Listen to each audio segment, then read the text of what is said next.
Hey, what's up everybody? So, I put a members video out yesterday. Highly recommend you go watch that video because we talked about a lot of different interesting things, and I'm going to be doing another members video probably soon. Again, I try to get 2 out a month.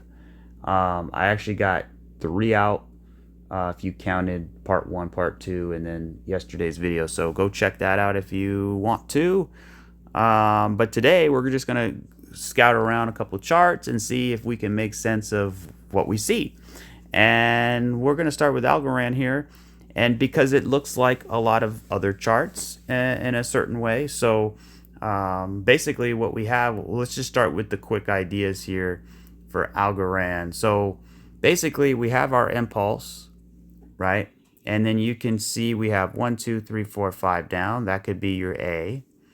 Right? And then we sort of have this weird move here that is also 5, but it's probably more so 3. So we can say that's our B wave right there, right? So you got 3 there, 3 there, and then this is a bigger 3, more complicated 3. So it really is 3. You know, there's another count too, but just wait for that. And then we have 1, 2, 3, 4, and then we're going to come down and get 5, and there's your C. So we got A, B, C. We could even take out this liquidity, come way the hell down there, and then continue higher.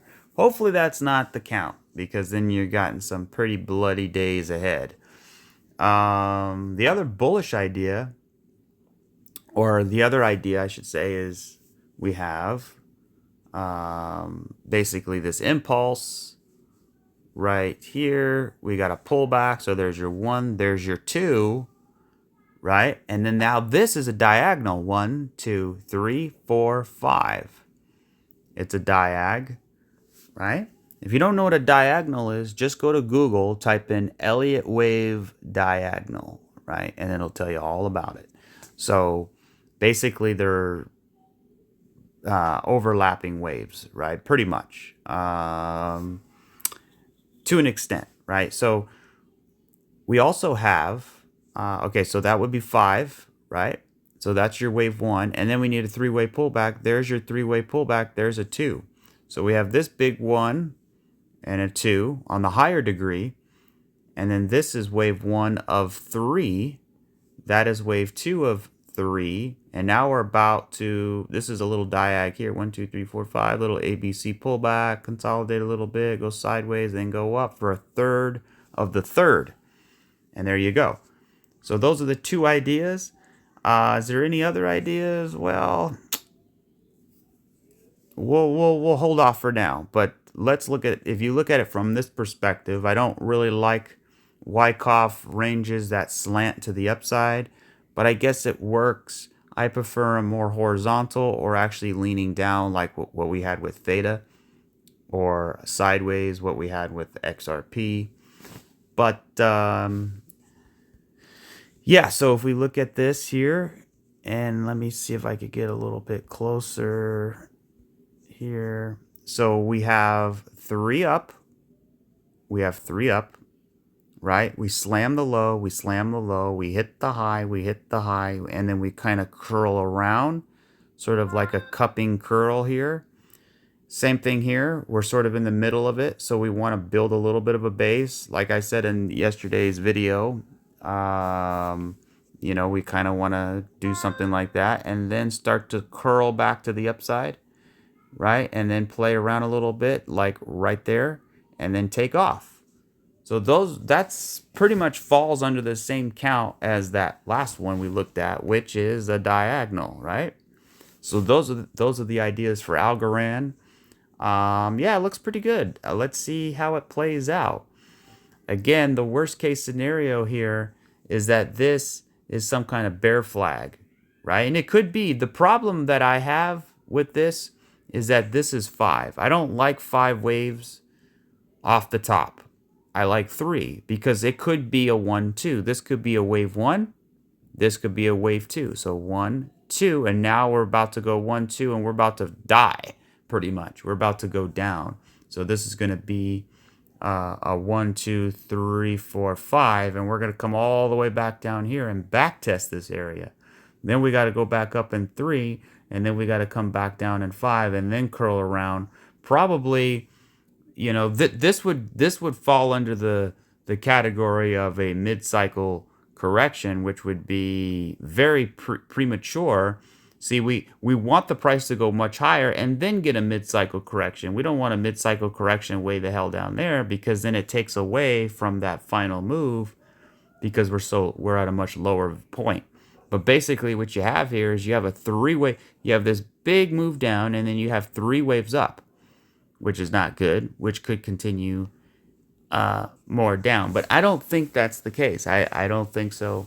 But we'll see. But basically, you know, this could be 1, 2, 3, 4, 5, right? And then we get back down here, and then we kind of build some range, and then we continue higher, right? So if I zoom out on that, basically this would be, and it would actually be very bullish to some extent, because this would be 1, 2, 1, and then we would come down for a 2, you know, build a little base, and then rip and roar to the upside. So is this a 1, 2, 1, 2? I don't know. I mean, it could be, and hopefully it's not, you know, but that's the reality, kind of like what THETA did. If you look at THETA right here, you can see that same kind of move where it had a 1, 2, 1, and then it had to come all the way back down to that first 1, 2. And if we translate that, that would be right.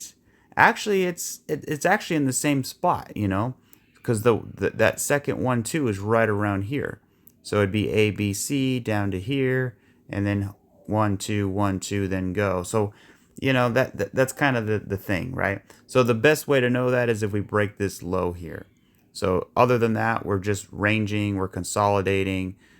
This could be A, B, C, and then go. I mean, pretty simple. So that's pretty much it for Algorand. Now let's look at Polygon for a minute. We're going to look at XRP. We're going to look at Bitcoin. We're going to look at THETA. We're going to look at a couple other ones.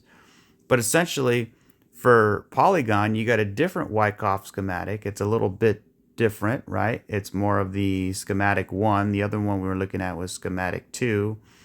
But essentially what we have here, let's go to the 8-hour chart. That'll be a little better. There we go. It's not pretty, but let's see here. So we have 3 up. We have 3 up. We hit the low. We hit the low. This one actually took the low like the secondary test in phase B, which is good. We came back up. We came back up. We made a lower low. Same thing here. We made a lower low, and then we came all the way down. We took the low here in the spring phase. In the spring phase right there. So we're actually at all-time. This could be the best buying opportunity for Matic and other coins alike in the same kind of structure, right? And then what happens? We continue pumping up. And then what happens? We kind of play around like we did right there, you know, and then continue higher. So that's kind of what I'm thinking here for the price of Matic. And that looks like a good screenshot to me. So we'll see if that plays. By the way, real quick here on Algo, I forgot to mention one thing. Look at this right here.